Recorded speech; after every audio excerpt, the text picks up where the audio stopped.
हाँ जी ट्रेडर्स, क्या हाल चाल है। आज अपने चैलेंज का डे 11 है और हमें एक फेयर वैल्यू गैप की लिक्विडिटी फाइंड आउट हो चुकी थी और स्ट्रक्चर बाय साइड पे ही था। और जब हमें 15 मिनट में लिक्विडिटी फाइंड आउट हुई तो हमने 3 मिनट में अपने गए और वहाँ पर हमने अपना फिबोनाची टूल लगाया। और फिबोनाची टूल आपको पता है कि एंट्री के लिए मैं यूज़ करता हूँ और 0.5 से लेकर 0.6 के मिड में मैं एंट्री प्लान कर लेता हूँ। और जैसे ही मैं फिबोनाची लगाया उसके बाद मैं एंट्री का वेट करने लगा और एंट्री हमारी एग्जीक्यूट हो गई थी कुछ देर बाद ही।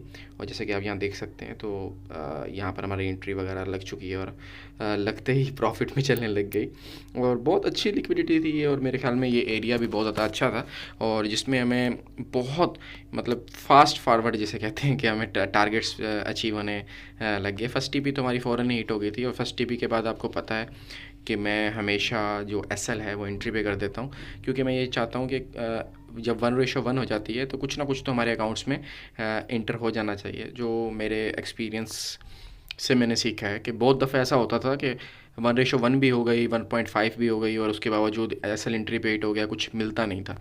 अभी ये है कि एटलीस्ट हमें 1:1 के ऊपर हमें कुछ ना कुछ तो बुकिंग होती है ना। प्रॉफिट तो प्रॉफिट है, प्रॉफिट की कोई रेशो नहीं है, ठीक है ना। तो अकाउंट आपका बढ़ता ही है। ऐसा तो नहीं है कि आपका 1:1 पे कम प्रॉफिट बुक किया है तो अकाउंट बढ़ा नहीं है, तो अकाउंट एज़ यूजुअल बढ़ जाता है। तो उसके बाद ग्राफ हमारा तेज़ी के साथ 1:2 की तरफ भी चला जाता है और 1:2 भी मेरी बुकिंग हो जाती है। ये ट्रेड हमारी काफ़ी अच्छी रही। उसके बाद हमें एक ट्रेड मिलती है यूएस ऑयल के ऊपर। बहुत दिन बाद इसके ऊपर मैंने ट्रेड किया क्योंकि इसका स्प्रेड रेट आपको पता है बहुत ज़्यादा होता है। इसमें भी हमें एक डिमांडेड लेवल की हमें लिक्विडिटी फाइंड आउट हुई थी। डिमांड्स लेवल पे एक ग्राफ में पुश आया था और उसके बाद हमें लिक्विडिटी फाइंड आउट हो गई थी। उसके बाद 3 मिनट में आया और उसके बाद मैं अपना फिबोनाची टूल लगाया और रिट्रेसमेंट का वेट करने लगा। और रिट्रेसमेंट यहाँ क्या हुआ कि ऑलरेडी ये रिट्रेसमेंट के ऊपर था।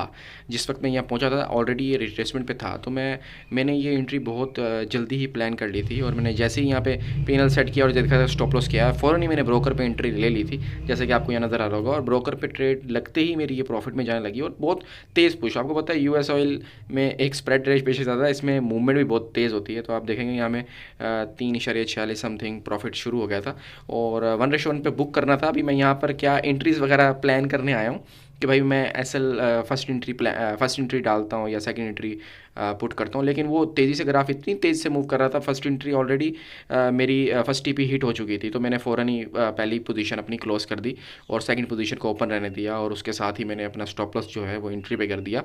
और फिर मैं वेट करने लगा कि देखते हैं कि सेकंड टीपी हिट होती है या नहीं होती। और इसने बहुत देर लगा दी थी और मेरे सोने का टाइम भी हो गया था, तो मैं सो गया था। इसमें काफ़ी सारे कट हैं, कुछ वीडियोस चलती रही और मैं लगातार रिकॉर्डिंग लगा के सो गया था। और दरमियान में कहीं पे रिकॉर्डिंग क्लोज हो गई होगी और मेरी आप देखेंगे बैटरी भी 5% थी।